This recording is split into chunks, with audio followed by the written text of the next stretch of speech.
કે ભાઈ તમે જે ગામમાં રહેતા હશો એ ગામમાં ખૂબ કચરો ભરાઈ ગયો છે, પણ તમને ખ્યાલ આવે કે જે દિવસે વરસાદ એક જ રાતમાં 4 ઇંચ પડે તો આખું ગામ એની મેટે સાફ થઈ જાય, કોઈ સાફ કરવા જવું ના પડે. એવું શરીરનું છે.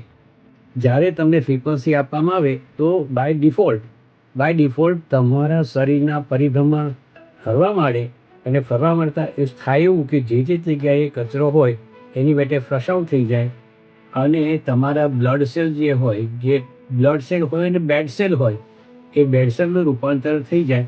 અને જ્યારે તમે ફ્રીક્વન્સી લો એના પછી તમને તરત જ તમને એવું લાગે છે. હવે ફ્રીક્વન્સીની હિસાબે અમારી પાસે ઘણા કેસીસ છે કે તાલમાં વાળ ઉગ્યા છે, લોકોને જે લકવો થયો હોય એ પણ મટ્યો છે. અમે આ રોગ મટાડવા માટે ફ્રીક્વન્સી નથી આપેલી, અમે એમને સાજા થાય, સ્વાસ્થ્ય સુધરે એટલા માટે આપેલી, પણ એમને આ મટી ગયેલા છે.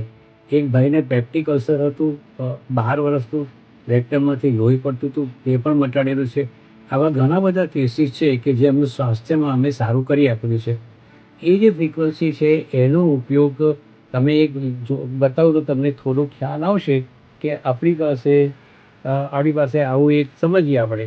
તો તમે જોતા હશો તો આ જે પડે છે ને, તો જે તમને દેખાય છે આ ફ્રીક્વન્સી નથી, પણ આનાથી મારા હાથને નુકસાન નથી.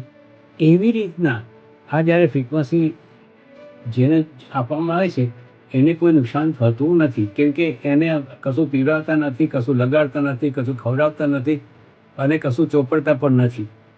આ ફ્રીક્વન્સી એટલે દેશી ભાષામાં એને તરંગ કહેવાય. જેમ હમણાં મેં વાત કરી કે વિવિધ ભારતી વાગે છે પણ તમને સંભળાતું નથી, કેમ કે તમે રિસીવર નથી. રેડિયો એ રિસીવર છે, માટે એમાં વાગે છે. તો અમે શું કામ કરીએ છીએ કે આ ફ્રીક્વન્સી આપીને તમારા શરીરને રિસીવર બનાવીએ છીએ. રિસીવ કરવાથી તમારા શરીરમાં રહેલા ક્લોટેડ બ્લડના સેલ છે એનું ડિક્લોટિંગ થાય છે, રક્ત શુદ્ધ થાય છે, પરિભ્રમણ વધે છે, અને એના હિસાબે રોગ તમારા જે પણ અનકમ્ફર્ટ હોય શરીરમાં, કે અનકમ્ફર્ટ કે રોગ, એ પણ લગભગ એ જતા રહે છે. આના માટે વિશેષ માહિતી જોઈતી હોય તો તમને આમાં નંબર દેખાશે, મારું નામ પણ વંચાશે, તમે મારો કોન્ટેક્ટ કરી શકો છો. Thank you for hearing me.